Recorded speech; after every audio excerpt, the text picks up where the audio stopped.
boa noite.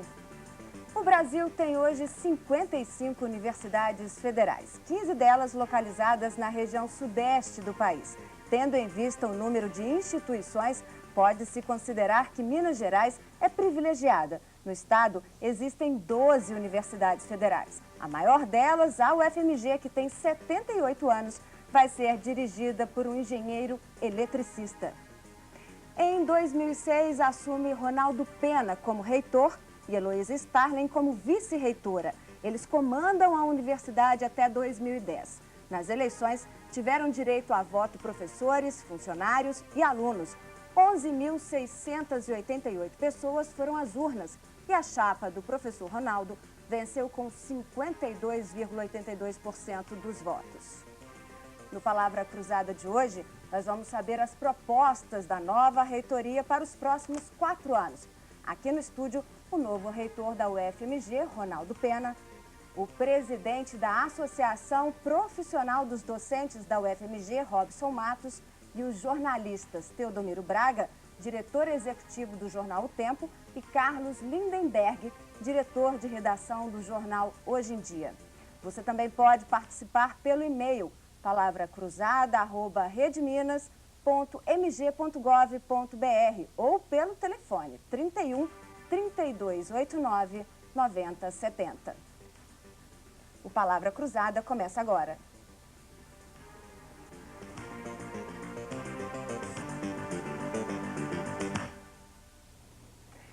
Professor Ronaldo Pena, para a gente começar, quais foram as propostas desta chapa vencedora, principalmente em relação hoje à UFMG?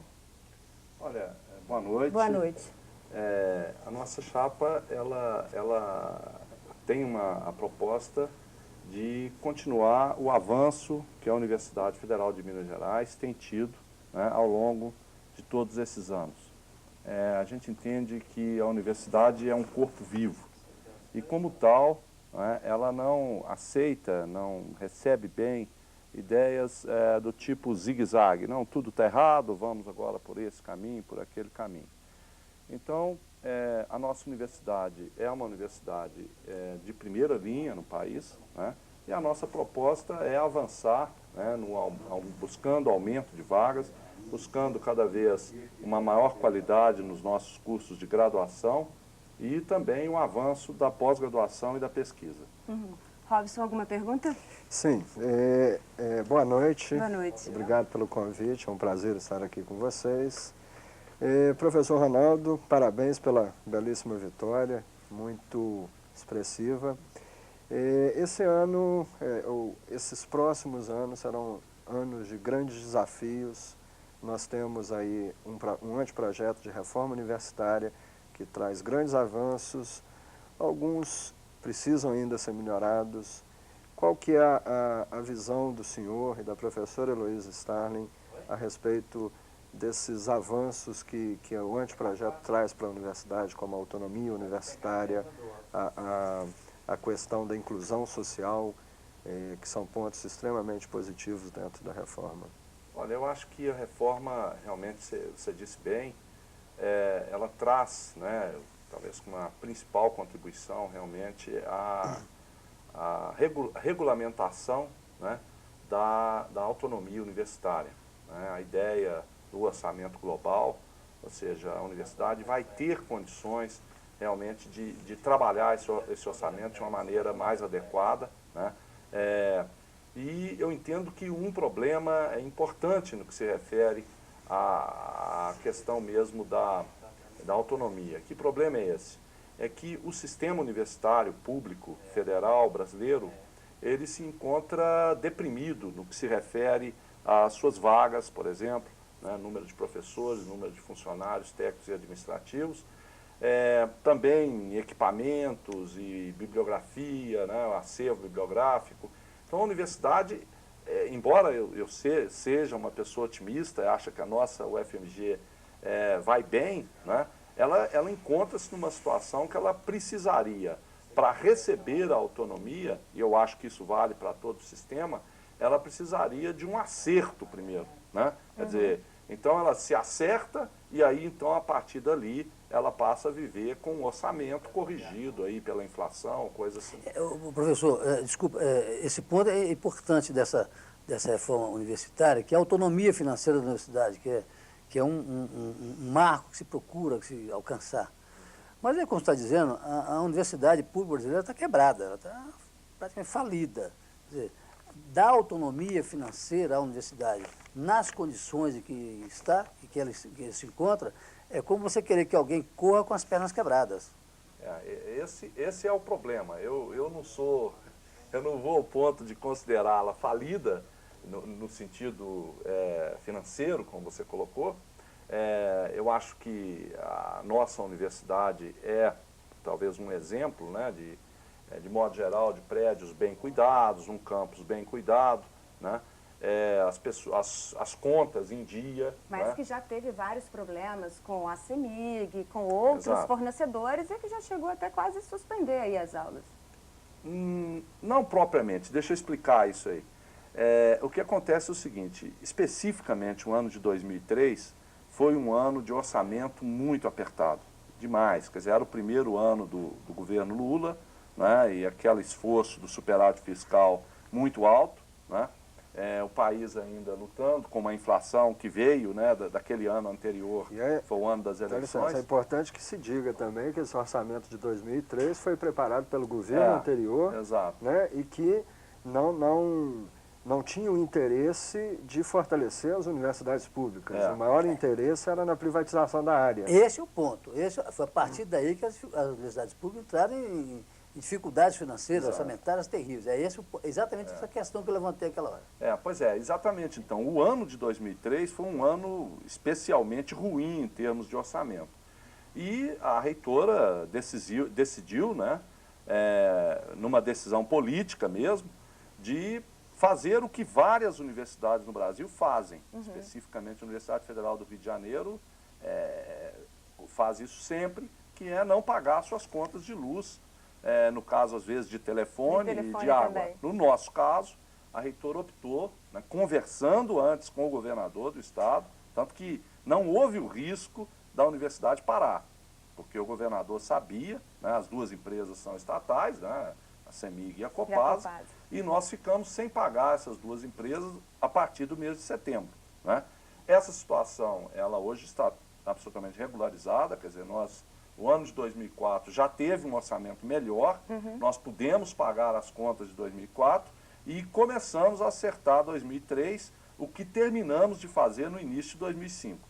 Então isso significa que hoje a UFMG não deve, né, nem a CEMIG, nem a Copasa, tem as suas contas todas em dia. Mas qual que é o principal problema que o senhor vai enfrentar? É o financeiro? E aí, qual que é o orçamento para 2006? Pois é, o que eu acho que é de justiça dizer é que esse governo atual, o governo Lula, principalmente a partir do segundo ano, já com o ministro Tasso Genro e posteriormente agora com o ministro Fernando Haddad, ele fez melhorias significativas no orçamento, né? O nosso orçamento ele veio de alguma coisa em torno de 35 milhões e esse ano é 49 milhões. E no ano que vem está previsto ser 56 milhões. Então, quer dizer, isso dá para a gente viver, né, ter o custeio. Agora, seria importante que a gente ainda tivesse outros recursos para fazer investimentos. Então, você veja, nós estamos fazendo construções no campus que claramente, né, se configura como investimento, né, investimento no caso em patrimônio, e estamos tendo que usar o nosso próprio patrimônio para fazer isso. O senhor desenvolveu um projeto chamado Campus 2000. Qual era o objetivo desse projeto? Como é que ele funcionou e está funcionando até hoje? Né? Esse projeto Campus 2000, ele é um projeto criado na reitoria ainda do professor César Sabarreto, logo em 98, e a ideia foi alterar a lógica de construção no campus da Pampulha. Desde a década de 50, que a UFMG começou a fazer construções no campus da Pampulha, sempre as construções foram feitas, como se diz, em fila indiana. Cada hora é uma unidade que era construída, sempre com uma disputa grande, política, né, para ver a vez de quem que era, né? E o professor César, então, decidiu fazer uma coisa, colocando todos que precisavam de ser construídos, naquele momento, em paralelo, ao invés de uma fila indiana. E aí, então, foram feitos projetos para 7 obras, 7 unidades acadêmicas. 5 já foram entregues, né, e 2 são engenharia e ciências econômicas, estão atualmente em construção. A proposta Professor, é levar realmente todo o campus para Pampulha? Todas Todas as as unidades? unidades para Pampulha? Olha, essa coisa, a universidade, ela funciona num sistema, quer dizer, a gente costuma dizer, na universidade não existe chefe lá, né? Quer dizer, você pode liderar um grupo, liderar uma unidade, até liderar toda a universidade, mas você não manda em ninguém, né? E o que eu acho muito bom. Então, as congregações das unidades precisam decidir que querem ir, tá? Então, no momento, existem ainda 4 unidades no centro. A Faculdade de Direito, a Escola de Arquitetura, a Faculdade de Medicina e a Escola de Enfermagem. Então, essas 4 não decidiram ir ainda. No momento que elas decidirem, caberá ao reitor da época, né, ou reitora, buscar fontes para viabilizar essa agora, o que na realidade não sei se socialmente seria bom, né? Porque imagine tirar o Hospital das Clínicas da região dos hospitais e levá-lo para a região da Pampulha, eu não sei se isso é muito viável, porque se você pensar que a grande maioria dos hospitais estão ali e que a gente precisa, o Hospital das Clínicas é um tipo de hospital que atende muitos casos complexos, então eu não sei se isso seria muito bom. É muito provável que medicina e enfermagem realmente não vão. Continue onde estão. Agora, a arquitetura, eu acho que será a próxima, mas precisa de ter uma decisão da própria unidade que quer ir. O senhor disse que a universidade está usando o patrimônio para fazer frente às necessidades de investimento. Isso. Tem muito patrimônio ainda? E quanto que é o total do patrimônio da universidade? Não tem muito patrimônio mais. O que acontece é o seguinte, a universidade, historicamente, quando foi criada como Universidade de Minas Gerais, UMG, era um estadual, né? E ela foi decorrência da soma de 4 escolas que existiam, que eram Direito, Medicina,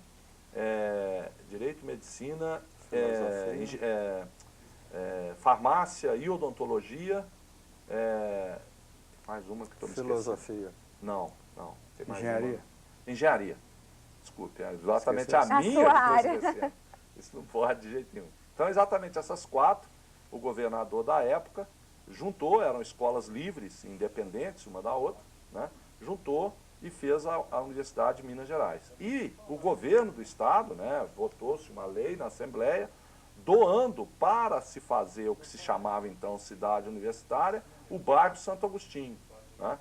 Então, esse bairro Santo Agostinho seria o local onde a universidade se instalaria. Com pouco tempo, foi decidido que ali não seria um bom lugar. E aí, então, o governo desapropriou uma fazenda no local onde hoje está o campus, né? E falou, não, então vai ser lá. E fomos, a universidade, na época, foi autorizada a vender esse patrimônio somente para construir lá. Não poderia vender para outra finalidade. É a única fonte de renda extra? Não.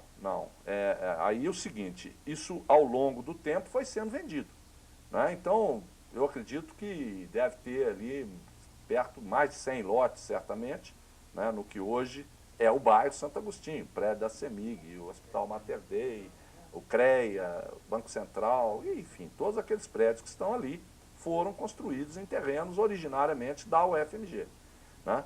E esse patrimônio no bairro Santo Agostinho, hoje restam 2 lotes apenas, 2 lotes pequenos. Inclusive, para o projeto Campus 2000, nós vendemos lotes ali naquela região, sempre, claro, autorizado, direitinho, né? E esses 2 ainda serão vendidos também, possivelmente nesse próximo ano agora, a gente venderá esses 2 últimos lotes. Então, essa parte do patrimônio acabou, né? Agora, existe ainda o patrimônio dos próprios prédios, né? Então, a Faculdade de Farmácia é um prédio bem construído, embora com problemas, não está acabado por fora até. A Faculdade de Odontologia, né? A Escola de Engenharia, todo aquele complexo ali da Escola de Engenharia. Mas que já foram vendidos para o governo federal. Exatamente. Então, esses prédios que vão ser, vamos dizer, vão ficar vazios, né, como a farmácia já ficou, eles poderiam e deveriam ser vendidos. E nós fizemos uma negociação muito complexa, muito longa, com a Prefeitura de Belo Horizonte, inicialmente, que ficaria com esses imóveis, e com a participação do BNDES, que emprestaria à Prefeitura o recurso para adquirir esses imóveis. Quando foi em 2003, isso não ficou viável, todo o negócio estava resolvido, mas havia o problema do superávit primário, né? E o governo nunca autorizava a Prefeitura a tomar esse empréstimo, porque isso significaria endividamento do setor público. E nós, então, a reitora teve um papel aí muito importante, correu atrás mesmo, fomos para Brasília inúmeras vezes, conversamos com todos os parlamentares mineiros, ministros mineiros, até que chegamos no ministro Luiz Dulce, que fez uma força interna lá dentro do governo e decidiu-se o seguinte: bom, realmente vai aumentar o déficit, né, no sentido, ou reduzir o superávit, no sentido que é dívida pública, então o próprio governo fica com esses imóveis, né? Então nós estamos transferindo os imóveis que vão sendo vagados, vão ficando livres, para o próprio governo federal. Assim, a Faculdade de Farmácia foi transferida para a Secretaria da Receita Federal, que vai se instalar. E o que resta, então, desse patrimônio, reitor, professor? Olha, restam... Esses 2 lotes do Santo Agostinho e mais o quê? Não, E os prédios? Não, aí não tem mais patrimônio, a menos aquele que a própria universidade utiliza. Né? A universidade Por exemplo, a Faculdade de Direito, esse poderá ser vendido. Só se a Faculdade de Direito for para o campo. Sim. Ok, Então, quer dizer, é uma negociação que tem que ocorrer. Não tem mais patrimônio. Então, isso significa o quê? Que para outras obras, né, e mesmo a finalização completa do Campus 2000, será preciso que o governo coloque. Vocês vão ter que recursos. pleitear. Aí nós vamos ter aquele problema da reforma universitária com a autonomia financeira nessas condições. E aí a gente discute no Mas próximo ela bloco. prevê a expansão. E a gente discute no próximo bloco, que a gente vai tratar também a questão da política de cotas universitárias. Lembre-se que você pode participar pelo e-mail palavrakruzada@redminas.mg.gov.br ou pelo telefone 31 3289 9070. Nós voltamos em instantes.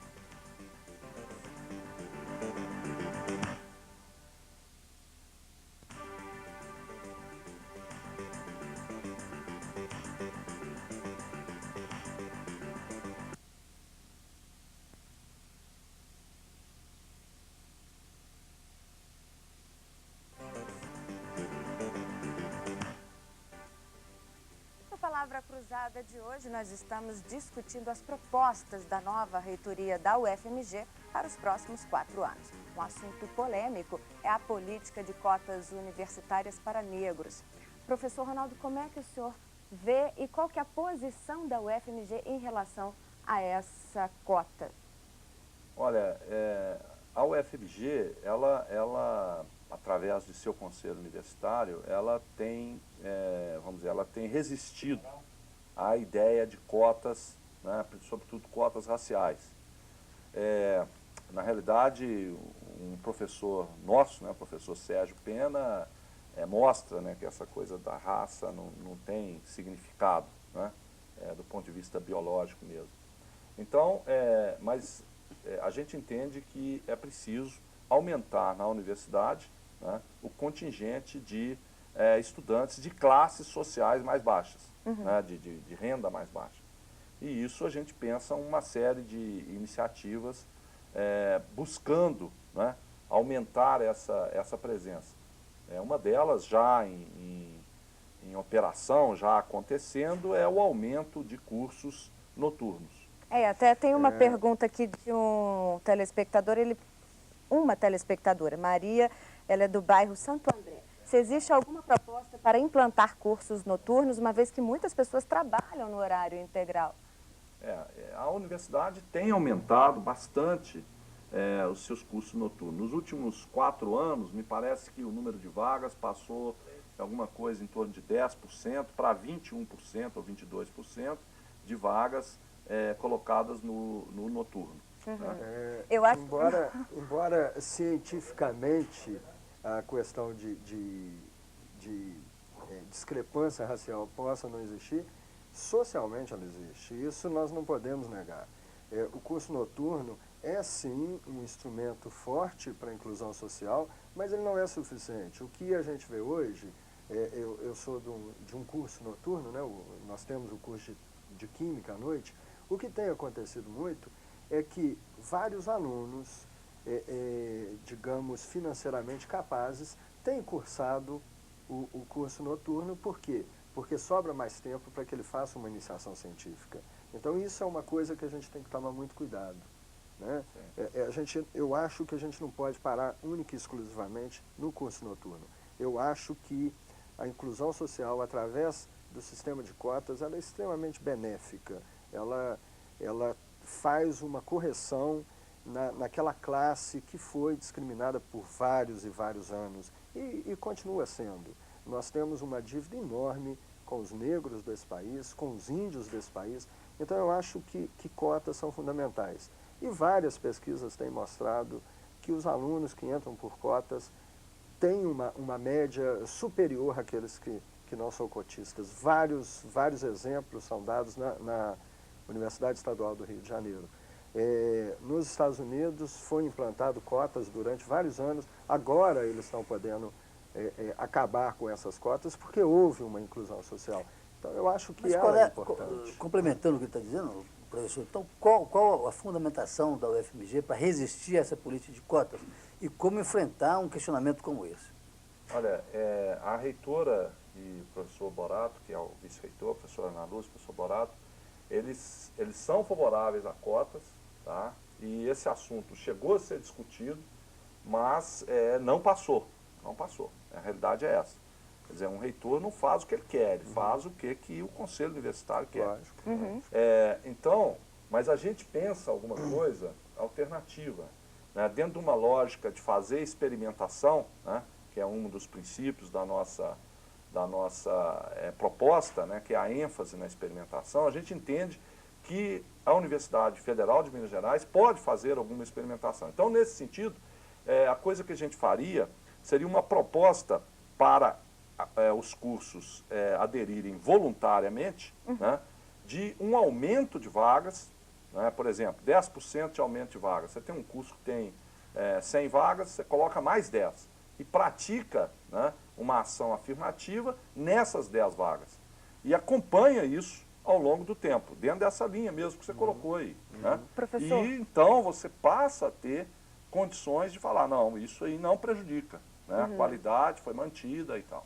Nós temos a participação especial por telefone, ao vivo de São Paulo, da filósofa e professora universitária aposentada da Faculdade de Filosofia, Letras e Ciências Humanas da Universidade de São Paulo, Olgária Matos. Boa noite, professora. Boa noite. Professora, nós estamos discutindo aqui sobre a questão das cotas para os negros. Qual que é a opinião da senhora em relação a isso? Olha, eu acho que todas as ações que possam ser reparadoras de injustiças, elas são bem-vindas. Mas o que a USP, em particular, resiste a essa questão das cotas é justamente o caráter não reparador delas. Quer dizer, como aqueles que poderiam, pelas cotas, ter acesso ao ensino universitário, e aquela imensa maioria que vai permanecer para todo sempre excluída da universidade, me parece que é mais uma atitude assistencialista do que propriamente de reparação. Agora, eu acho que o problema mais grave a ser enfrentado é o problema da pobreza e a inclusão se fazendo por diminuir o grau de pobreza por exclusão, né? Da exclusão por pobreza. Então, eu vejo como uma medida, outra vez, a coisa do Brasil, do bovarismo brasileiro, de dizer, não, isso aqui resolve o problema e vai, me parece, no caso brasileiro, eternizar a situação de exclusão de quem não teve condições de participar da alta cultura. O senhor concorda, professor? Eu concordo. Eu acho que a gente tem que trabalhar no sentido de promover todas as pessoas. Né? Então, nesse sentido, a UFMG tem estudos que mostram uma correlação muito clara entre ser egresso de escola pública e ser pobre. Tá certo? Há uma correlação direta nisso aí. Né? Então, eu acho que a gente deve favorecer, deve colocar algum experimento, né, nessa lógica, mesmo que seja uma lógica de cotas, mas voltado para o egresso na escola pública, né, e não para uma pessoa que é negro ou que entende? Quer dizer, eu acho que são pessoas que precisam, né, de ter uma promoção, né, na sua vida, capacidade, enfim, ter uma mobilidade social que a universidade pode dar, mas há qualquer um que precise dessa mobilidade. O senhor sabe dizer qual o percentual de negros na UFMG hoje? Olha, se você olhar o percentual de negros com o segundo, vamos chamar assim, o segundo grau completo, a UFMG tem, né, no seu conjunto de cursos, não em cada curso, no seu conjunto de cursos, ela tem um percentual de negros muito próximo, tá, muitíssimo próximo do percentual de negros que tem o segundo grau completo, que é alguma coisa perto de 11%. Professora Olgária, e na USP, como é que é esse percentual? A senhora pode falar um pouquinho mais alto? Sim. Olha, eu não tenho os dados completos sobre a porcentagem, mas eu imagino que seja um pouco menos do que na UFMG. Não é? Agora, no conjunto da universidade, na Faculdade de Filosofia, há uma presença um pouco mais expressiva do que no conjunto da Universidade de São Paulo, porque realmente a Faculdade de Filosofia é a herdeira combalida da escola pública de qualidade que o Brasil, em certo momento, chegou a ter, que não chegou a ampliar para o conjunto da população. Então, há também, se nota bem essa ausência, né, dos estudantes negros, dos jovens na universidade. O Robson. Boa noite, professora Olgária. Boa noite. Eu gostaria de discordar um pouquinho da senhora, no sentido de que hoje o projeto proposto, que está em tramitação no Congresso Nacional, ele fala exatamente de cotas para a população mais carente, ou seja, cotas sociais. E dentro dessas cotas sociais, nós teríamos as chamadas cotas para os negros. Então, eu não sei se o projeto é de todo errado. Eu acho que ele é muito interessante, ele tenta fazer a inclusão social, e eu acho que nós, como professores universitários ou até dirigentes universitários, nós temos o dever e a obrigação de colocar a universidade pública a serviço da população. E se existe uma parte da população que tem sido excluída disso, são os negros, como também os mais carentes. Mas eles também estão contemplados. Então, eu diria que a cota de negros seria uma subcota da população mais carente desse país. Professora?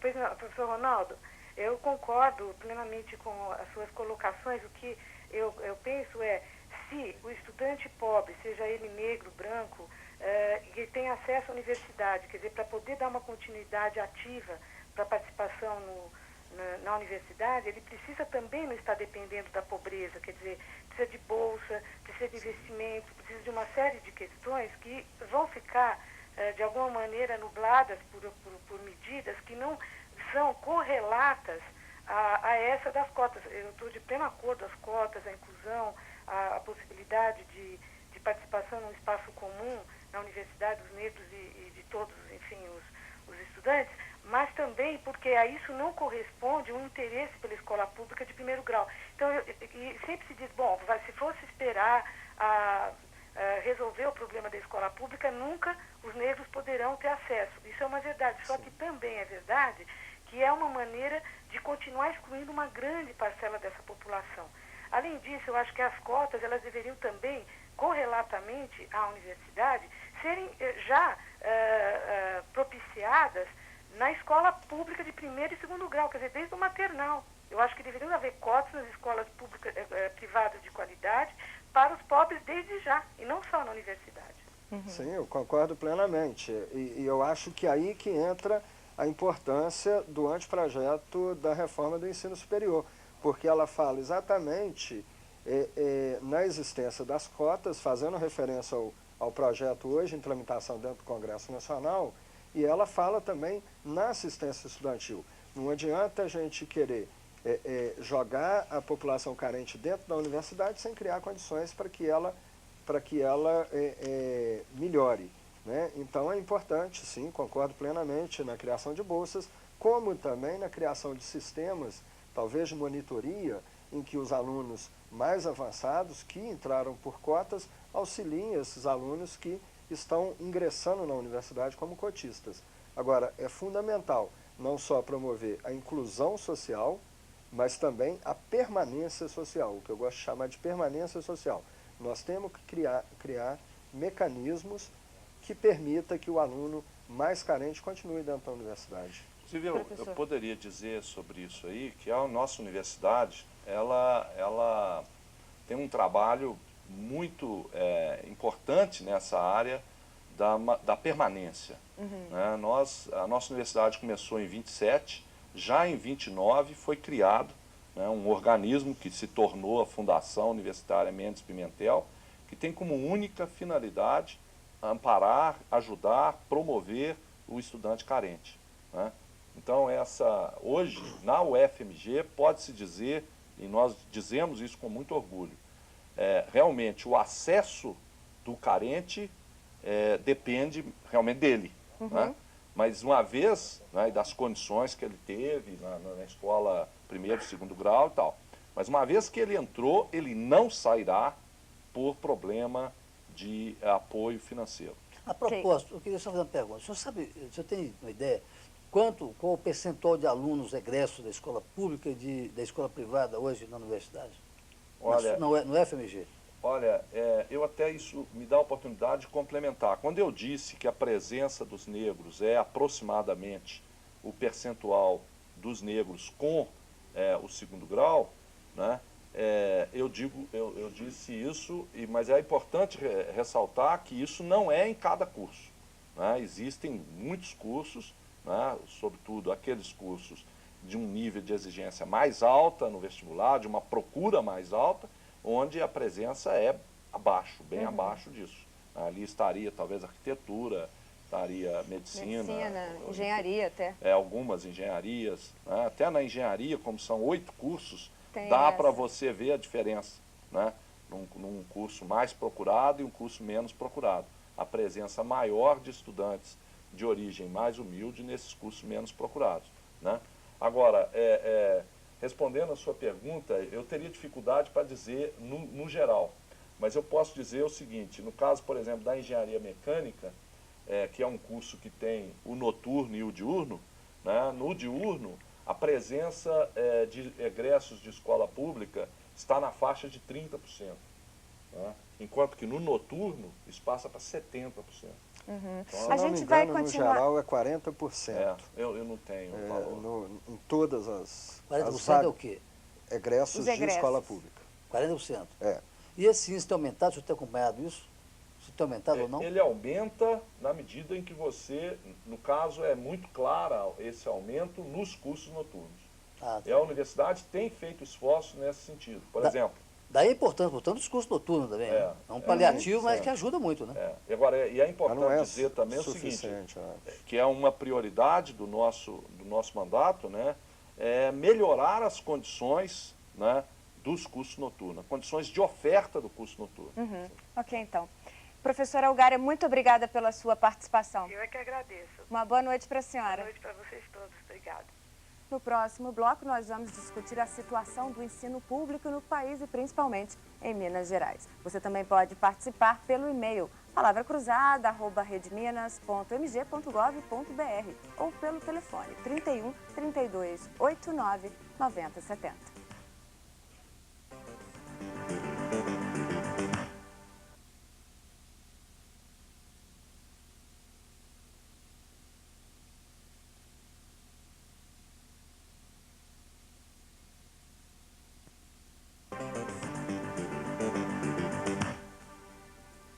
No Palavra Cruzada de hoje, nós estamos discutindo os rumos da UFMG nos próximos 4 anos. E aqui, professor Ronaldo, a gente tem várias perguntas. Como é que é aplicado o dinheiro arrecadado com a taxa de inscrição do vestibular? Quem pergunta é Altair Borges, do bairro Aparecida. Por determinação do Conselho Universitário, essa taxa, primeiro ela paga o custo do vestibular. E o excedente é rigorosamente todo ele entregue a essa Fundação de Amparo ao Estudante Carente, para a construção de moradia universitária. Então, esse nosso telespectador, visitando ali na Avenida Fleming, ele vai ver prédios muito bem construídos, que são as nossas moradias, os que usam esse recurso aí. Falando sobre vestibular ainda, João Batista, aqui de Belo Horizonte, do São João Batista, Eleusa Souza, faz a seguinte pergunta. O grau de exigência do conteúdo das provas do vestibular está de acordo com o que é ensinado nas escolas de ensino de médio públicas? Já que a gente estava falando em relação às cotas. Olha, realmente, quer dizer, você tem uma variedade de nível das escolas públicas. Você tem escolas públicas muito boas, que colocam muitos alunos na universidade, e escolas públicas, digamos, que por circunstâncias mais do que conhecidas de todos, tem um nível mais baixo. A UFMG, ela quer dizer, está sempre estudando o seu vestibular, né? Quer dizer, cada vestibular ele é muito analisado após, né, a aplicação e a apuração e a correção das provas, e sempre buscando melhorar cada vez mais. Como enfrentar o problema da saída de professores, ou seja, a evasão dos professores da universidade pública para as universidades particulares? Quem pergunta é o José Jairo, ele é do Santo Agostinho. Olha, no caso da UFMG, essa saída ela tem se dado quase que sempre por aposentadoria, né? Quer dizer, as regras das aposentadorias mudaram, né? Agora, né, o governo Lula completou as modificações aí, e esse problema, eu não considero ele um grave problema para a UFMG. Eu acho que de alguma forma também a UFMG ela tem como uma universidade pública maior, mais importante do estado e das mais importantes do país, ela tem também um papel de fertilizar, né, inclusive outras universidades. Eu acho que se a condição salarial, que aliás está ruim, né, o Robson pode dizer. Eu estou aqui doido para falar nesse assunto também. Condição salarial sendo melhor um pouco, né, mais chance você tem de fixar esses professores. Então vamos deixar. A solução é simples, é a melhoria dos salários. Hoje os salários nas universidades privadas são melhores do que nas públicas. Isso não tem como negar. Realmente esse não é um problema tão grave dentro da UFMG. Não porque o nosso salário é bom, porque nós somos idealistas. Professores universitários são, acima de tudo, idealistas. Passam fome, mas não saem da universidade. Mas, só para o telespectador entender, a questão do salário do professor da universidade extrapola a competência de um reitor da universidade. Claro. Né? Por enquanto, sim. É só para deixar claro sim. isso, porque pode imaginar que... Mas com a aprovação do anteprojeto da reforma do ensino superior, não. Aí passará a ser competência do reitor. E aí é uma coisa que nos preocupa muito, porque o anteprojeto, ele fala em orçamento global, mas ele não coloca um percentual máximo a ser gasto com o pessoal. Ou em outra forma, um percentual mínimo que seja gasto dentro de custeio capital. São aqueles gastos com luz, água, telefone, giz. O senhor já viu, professor, que o senhor vai ter um problema sério, esse projeto passar, né? O senhor já viu que o senhor vai ouvir daqui para frente, sim, né? Sim. E aí... A briga que era com Brasília passa a ser local. Passa a ser local. Mas é evidente que isso precisa ser levado com muito cuidado, né? Com muita tranquilidade, porque você não pode comprometer, né, a instituição. É verdade. Mas o professor Ronaldo vai ter muita sorte, porque o movimento docente dentro da UFMG é um movimento muito responsável. Cobra, exige, mas não é daquele que sai por aí fazendo greve sem negociar. O que não der é para aumentar a greve. O senhor viu esse levantamento que foi publicado no mês passado sobre o número de dias de greves aí das universidades públicas? O que o senhor achou disso? Só que agora as três instituições que são ligadas ao governo federal, né, ou seja, a Cefet e mais duas no interior, estão hoje completando 104 dias em greve. Eu acho que em 20 anos foram mais de 2 anos de greve. É um negócio excessivo. Essa questão da greve, quer dizer, ela é uma coisa que você pode analisar como trabalhador, como professor, né? O reitor ele tem que respeitar a realidade, né, que o movimento, que o conjunto sejam os servidores, sejam técnicos administrativos, sejam docentes, apresentam, né?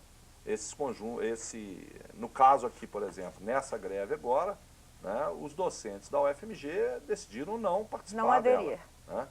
Então, as 3 maiores federais não entraram nessa greve, né? Minas Gerais, Rio de Janeiro Rio e Grande do Sul. Rio Grande do Sul. Mas no Ceará interior entrou aqui e do saiu? estado, quase Certamente, todas aderiram. certamente. Ouro Preto aderiu, Lavras, Juiz de Cefete, Fora. Cefete, MG, O Juiz Cefete, de pois Fora. é, Juiz de né? Fora. Isso é Viçosa também. Isso é um problema grave, realmente. Agora, é muito difícil de você lidar com essas questões. Né? Quer dizer, eu acho que a greve tem que ser o último recurso. Né? Tem que ser o último recurso. Mudando um pouco de assunto, e como é que fica, na visão do senhor, a questão da extensão? Olha, a UFMG, ela realiza extensão. Pra você ter uma ideia, nós temos 35 mil alunos. No entanto, a universidade interage por ano com mais de 3 milhões de pessoas. Mais de 3 milhões de pessoas. Através do seu hospital, né? Através dos seus serviços na área da saúde em geral, né? Tanto lá a veterinária, na saúde animal, quanto a enfermagem, quanto a odontologia, né? A educação física. Então, quer dizer, a universidade e também a área do ensino, né? A área de cursos que temos contatos, a área da cultura, né? A área das artes. Então, a universidade ela tem uma atividade de extensão enorme. Hoje, eu acredito que, por exemplo, na área do Jequitinhonha, né? A UFMG seja a instituição mais importante que tem lá. Né? Quer dizer, nós temos programas em todo o Jequitinhonha, né? Em todas as cidades do Jequitinhonha existe uma espécie de uma UFMG avançada. Né? Mas brevemente deixará de ser, né? Mas existe ainda uma carência nessa região. Existe. Não, a carência no Brasil... Não só social. A carência no Brasil é uma coisa que... Né, não é uma UFMG que vai resolver. Não, com né? certeza. Mas agora, a gente tem um trabalho enorme nessa área, né, tanto nas áreas também tecnológicas, né, aí no caso mais a engenharia, também na área da gestão, nas ciências econômicas, enfim. Nós temos o projeto Manuelzão, que é um projeto também espetacular, né, se refere aí à região do Rio das Velhas. Nós temos atividades também na área do direito, né? Então a universidade, eu considero isso muito importante, quer dizer, todos os nossos museus, né? Temos 7 museus que são abertos e entram na chamada rede de museus, tem um contato grande, por exemplo, você tem um museu de morfologia, né? Que 30 mil crianças visitam o museu por ano, né? Então é uma coisa realmente importantíssima. E isso melhora a imagem da universidade junto à sociedade. Né? Quer dizer, a sociedade tem que ver a universidade como alguma coisa a ser protegida. Né? Porque a universidade pública ela é uma instituição absolutamente prioritária, absolutamente estratégica para o futuro do país. Quer dizer, o país não vai ter uma inserção internacional sem uma universidade pública competente, né? Gerando conhecimento e difundindo conhecimento. A propósito do projeto, só para completar, professor, você está falando em projetos, etc. Queria ouvir a sua opinião sobre esse projeto do Parque Tecnológico que deve ser implantado. Se não me engano, semana que vem deve ser assinado um convênio com a prefeitura, etc., para a implantação desse Parque Tecnológico. O que vem a ser isso aí? Olha, o Parque Tecnológico de Belo Horizonte é uma associação da UFMG com a prefeitura, com o governo do estado de Minas Gerais, com a FIENG e com o SEBRAE.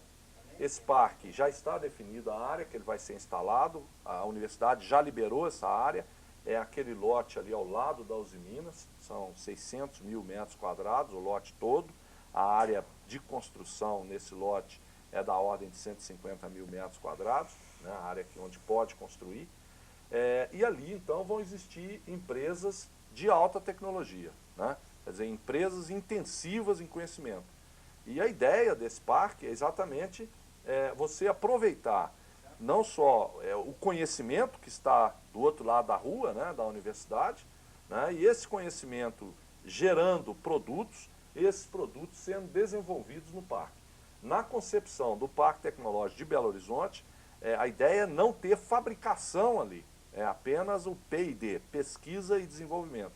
Quando o produto está em condição de entrar em produção em série, as empresas levariam esses produtos para outro local para ser E produzido. os alunos participariam? Como é que seria? Certamente. Alunos, professores, né, eventualmente técnicos O senhor sabe a administrativos capacidade? também. Olha, o parque, ele vai abrigar, né, tanto empresas, laboratórios de pesquisas de empresas, por exemplo, me parece que a Google, né, essa empresa aí de busca na internet, deseja colocar o seu centro de pesquisas, né, do hemisfério sul dentro do nosso parque, né? Empresas, essas seriam as chamadas empresas âncora, né? Um pouco uma lógica de shopping center, né? Então você tem as empresas âncoras, que são grandes empresas que trazem respeitabilidade, que trazem... Agora, mudando um pouco de assunto, o senhor foi eleito, acaba de ser eleito, vai tomar posse só daqui a mais de 3 meses. Isso não é uma coisa anacrônica? O presidente da República, ele é eleito em outubro e toma posse no 1º de janeiro. Encurtou o prazo. Isso é uma coisa que precisa mudar, esse prazo longo para tomar posse? O que acontece é o seguinte, isso depende, na realidade, quase que de uma coincidência, que no caso da UFMG, o mandato inicia-se em 17 de março. Como você tem que mandar para o MEC, né, a lista com no mínimo 1 mês de antecedência, você voltaria para 17 de fevereiro. Na 17 de fevereiro, né, você vai ter que ter uma discussão com a comunidade para ter uma eleição. Então, essa discussão ocorreria em janeiro, que é um período de férias, no caso da UFMG.